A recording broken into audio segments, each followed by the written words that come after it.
पारंपरिक स्वशासन का वचन है। तो जहाँ पारंपरिक स्वशासन अगर स्थापित होती है तो बहुत सशक्तिकरण होगा। और सिर्फ यही नहीं, क्योंकि ये साधारण कानून नहीं है, पेशा कानून, साथ में जो आदिवासी समाज की अस्मिता है और परंपरा है और धर्म है, उसको भी सुरक्षा मिलेगा, उसको भी संरक्षण मिलेगा। सरकार इसलिए नहीं देती थी क्योंकि सरकार भी कहीं ना कहीं पंगु नजर आती है। अगर पेशा कानून पुराने, अगर 1996 जो ओरिजिनल पेशा की अगर हम बात करें, तो इसलिए भी सरकार इसको बहुत तोड़ मरोड़ कर पेश कर, क्योंकि आपने ड्राफ्ट भी तैयार किया। क्या लगता है इसमें जो रियल में ग्राम सभा को जो हक और अधिकार मिलना चाहिए वो इस पेशा में है? मानती हूँ कि ईसाई समुदाय इसका विरोध कर रहे हैं। जो विरोध कर रहे हैं वो कुछ खास मुट्ठी भर लोग हैं। लेकिन आपको ऐसा क्यों लग रहा है कि वो पूरे ईसाई समुदाय का प्रतिनिधित्व करते हैं?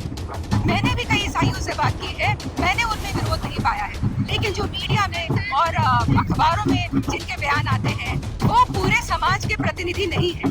नेट से पास किया गया और 2 दिनों तक पूरे देश भर में पेशा दिवस मनाया जाता है, 23 और 24 दिसंबर को। तो पेशा दिवस के मौके पर राज्य सरकार ने राज्य को एक बड़ी सौगात दी है। लेकिन इस पेशा अधिनियम के पीछे जो बैकबोन की तरह काम की निशा उरांव जी हमारे साथ जी, आपने बड़ी मेहनत की इसको लेकर, पेशा कानून को लेकर, और राज्य भी लंबा संघर्ष राज्य को करता। जी आपका बहुत आभार। बल्कि संघर्ष जो आज आप देख रहे हैं, जितने अगुआ आए हैं समाज के, इन सभी ने बहुत बलिदान किया है और बहुत संघर्ष किया है।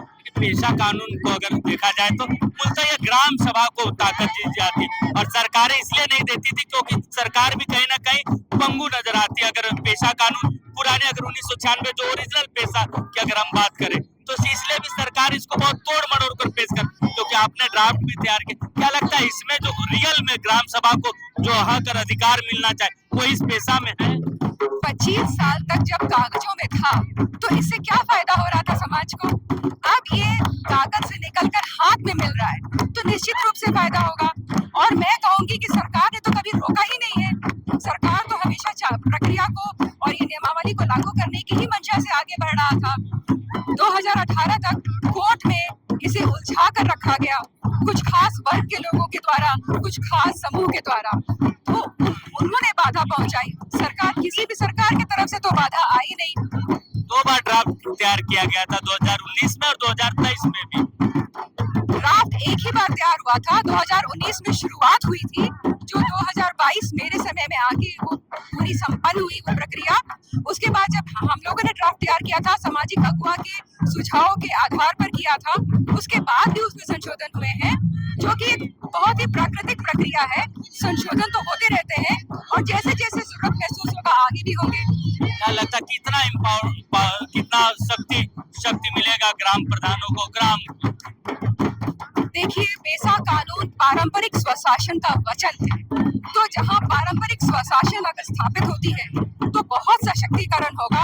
और सिर्फ यही नहीं, क्योंकि ये साधारण कानून नहीं है, पेशा कानून, साथ में जो आदिवासी समाज की अस्मिता है और परंपरा है और धर्म है, उसको भी सुरक्षा मिलेगा, उसको भी संरक्षण मिलेगा। आपने परंपरा का जिक्र किया, क्योंकि पेशा में जो है आदिवासी जो रीति नीति रही है उसको लेकर कॉन्फ्लिक्ट देखने को मिलता है समाज में। जो क्रिश्चियन समुदाय से आते हैं उनका कॉन्फ्लिक्ट आता है कि रीति नीति को जो जोड़ा जाता है उसको लेकर कॉन्फ्लिक्ट आता है। इसको कैसे?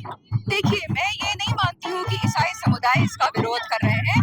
जो विरोध कर रहे हैं वो कुछ खास मुट्ठी भर लोग हैं। लेकिन आपको ऐसा क्यों लग रहा है कि वो पूरे ईसाई समुदाय का प्रतिनिधित्व करते हैं?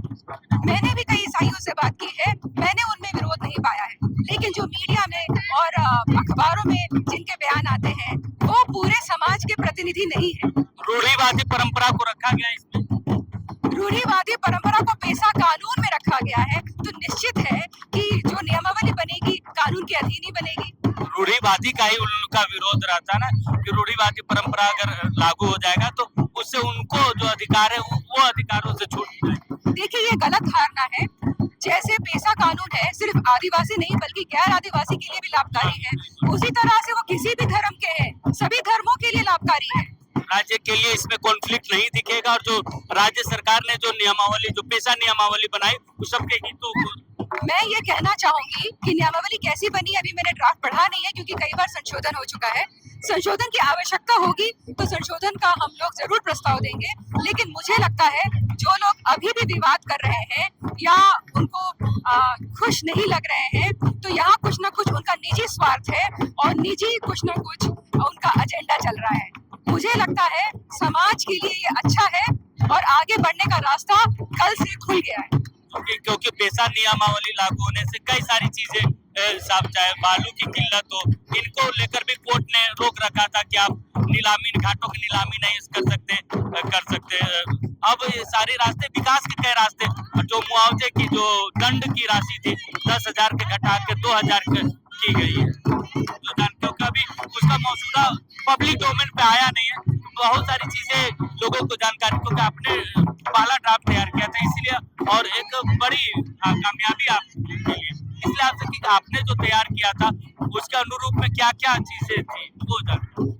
देखिए, ये तो बहुत ही बड़ा विषय है और आपका स्वागत है कि आप किसी और दिन भी मुझसे आकर मिले और मैं बहुत विस्तार से आपको इस विषय पर चर्चा करूंगी। आज मैं सिर्फ इतना बताना चाहूंगी कि नियमावली लागू होना जरूरी था। अब जब लागू हो गई है तो जो कमी है वो पूरा होगा, इसमें कोई विवाद की बात नहीं है। तो नियमावली लागू होना बड़ी बात, इसमें जो बदलाव है समय के साथ बदलाव किए जाएंगे और बदलाव होंगे। बहरहाल लागू होना बड़ी बात है, क्योंकि समाज को एक दशा और एक दिशा मिलेगी।